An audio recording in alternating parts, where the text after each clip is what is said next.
Good morning, folks. So today, Captain Paul here, and we have finished our trip to the Bahamas. And what I want to do now is do like a three-part series and go back and do a recap of what happened over the last 3 months, because a lot of it we've been out on the hook. But today, as you can see here, I'm actually ironing my shirt, getting ready to go to work tomorrow, because I accepted a captain's position, a full-time captain's position here in Marathon, Florida, using my 100-ton captain's license. I won't be talking about a lot of it in on the videos, but I think it's going to really enhance my skills as a captain, because it's it's just, man, it is full on in and full on out. And you're making on a shift, a 10-hour shift, you're making 20 dockings a day in different situations, and they never shut the boat down, so it doesn't matter. The only time the boat would actually shut down is in a hurricane. That's the only time they shut the boat down. So you get a lot, like the first time I went out, we're in probably 25 knots of wind, and it's howling pretty good. That's how I got tested in the boat too, to get the position. So anyway, I want to talk about our trip here and living the dream. We'll call this Living the Dream three-part series here. And, to me, that's what it was about. It was about living that dream of living on the boat, being off-grid as much as we possibly could, which we were a lot. We ended up in the 90 days, we probably stayed in the marina. Out of the 90 days, I would say we were in the marinas for about 2 weeks. That's pretty close, and that was when we had guests aboard and stuff like that. Mostly, as far as me and Pika went, I think in the Bahamas. And again, I don't want to spoil anything, because the first video here is going to be about the trip from leaving Gulf Shores and then getting over to the Dry Tortugas. So let's get started with that. But before I do, I got a little confession to make. YouTube. When I started this YouTube channel several years ago, it was, I'm always looking at ways to make money and stuff like that. So the YouTube channel was kind of a way, and it does do good, and it does help support the boating and stuff like that. And I think I had a dream of it actually making enough money that we could keep going, like go to Canada and stuff this summer and keep the boat going. But that just didn't work out. And I figured that out probably about a month ago. And I think it took some of the wind out of my sails a little bit, because I've spent a lot of time and effort and energy and money trying to get the channel going. And, it just didn't work. It's just, it's just one of those things in life. It's, I don't want to call it a failed venture, but it just didn't, it didn't make as, it's not as lucrative as I, thought it could be. So anyway, with that being said, let's get started here. But I am going to keep the channel going, because I've even talked to myself about shutting the channel down. But I'm not going to. I'm going to keep it going and just do my Wednesday videos and do what I have fun with and enjoy and stuff like that. So this Wednesday we're going to talk about leaving Gulf Shores and heading over to the Dry Tortugas, what happened and what went well and what went good. So to start with, you guys know that, some of you guys know, not you newbies, but some of you older ones, that we were taking on crew, recruiting crew to go with us for the crossing, and with us on the boat while we were doing some of this. Not all of it, some of it. And so the first people that we took on were Rolanda and Eve out of Canada, and they joined us in Gulf Shores, Alabama, where they got on the boat and stayed with us about a week, a little over a week, maybe. And they did the crossing with us. And I got to tell you that, I can't say thank you enough. I did enjoy my time with them. Eve had the biggest smile on his face whenever he was driving the boat. But these guys are also experienced boaters. They're not the people that we were letting on the boat. You had to love it and want to be out there. And they were experienced boaters. Rolanda did great with the social media, helping me with social media. She was behind the camera a lot. She's the one filming a lot of these shots that you're going to see here, because I'm going to share these the trip with you. we just had a wonderful time with them and enjoyed the trip. A pretty uneventful trip, going from Gulf Shores down to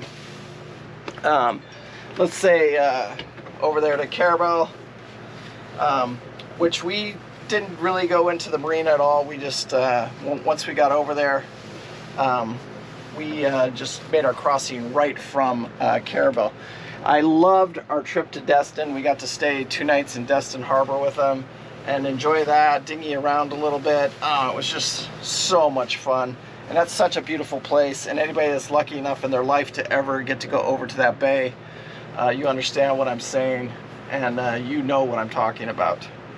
So with that being said, we make it over to Carabel. And then the crossing came up, and this is kind of where things got a little bit dicey, because my experience as a captain and their knowledge and experience were at 2 different levels, if that makes sense. And the crossing wasn't exactly perfect by any means, but it wasn't bad. It wasn't even, I wouldn't even rank it in one of my top 10s. I've probably been across that Gulf I don't even know now, 10, 15 times. And, you know, it wasn't, like I said, it wasn't perfect weather conditions. One thing that I have learned on this entire trip, and we'll really get into it a little bit on when we get over to the Bahamas crossings and stuff like that, and that'll be 3 weeks from now, because you'll be seeing this on Wednesday, is my knowledge of weather and what happened with all of that. But I had a pretty good grasp. I use the same app. I don't get involved with a lot of the weather apps at all. I I've been, I don't want to say doing it long enough or be arrogant enough to say, that I've got the weather figured out, because I don't think anybody ever does. But I know the patterns that I'm looking for, and then I know if it's going to be an increased weather disturbance, or if it's going to stay the same. And what I'm looking for is, I'll go out in less than perfect weather if I know that weather's going to decrease and fall apart. And that's what I'm really looking for. And so on the crossing there, that's what I saw. It's exactly what happened. And it really wasn't that bad. The crossing, matter of fact, when we left Gulf Shores, we left with 3 other boats. Jim, Cochran, Rich on the Grand Banks 36. Oh no, the other boat didn't come because they were having mechanical issues, so they caught up with us later. And you'll see that in the videos too. That was in the 37 Nordic. But everybody stayed behind except us. I decided that I'm not going to sit here. Or in the Grand Banks. Rich went with us in the Grand Banks. And I said, I'm just not going to sit here and wait, for that perfect, calm weather, because those crossings can be, I'll show you a video here. It's just, I've been in them where it's slick, calm, and it's just a beautiful, beautiful conditions in those conditions. But that wasn't our case. We were probably in, a solid 1 to 2s, and then the occasional 3s, and then like I said, the weather improved and improved as we came over. The only mistake I really made is that when we were coming back, when we got close to the end there, Rolanda was ready to call it quits, and I would have kept going into Clearwater. Is the only difference, because the next day we really, really paid dividend going into Clearwater. Or not going all the way to Clearwater, because the weather got worse. Just exactly what I knew was going to happen. And then we decided to go, and it was a little rough out there, but it wasn't that far of a crossing. It was only like 50 miles or something like that, so it was a pretty easy crossing, and we were close to shore, and it just made her more comfortable being that close to shore. So it worked out, and I got to experience a new harbor that I'd never been into, which coming in there and going out, so it worked out okay in the end. But then we went over to, then we took the crew over to, and the boats over to Tarpon Springs, which I love.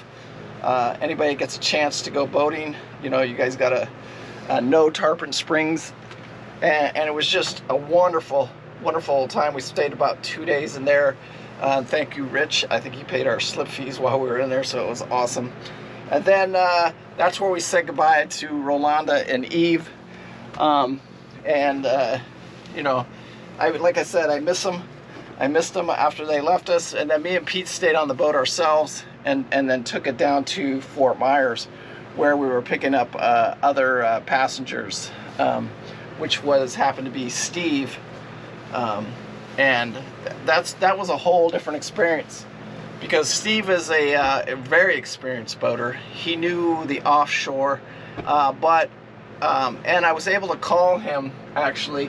And he actually changed the dates of when he was going to meet us, because of the weather window. I said, look, Steve, if he was planning on flying in Monday, I said, if you can get here on Sunday, we would leave Sunday night and head over to the Dry Tortugas.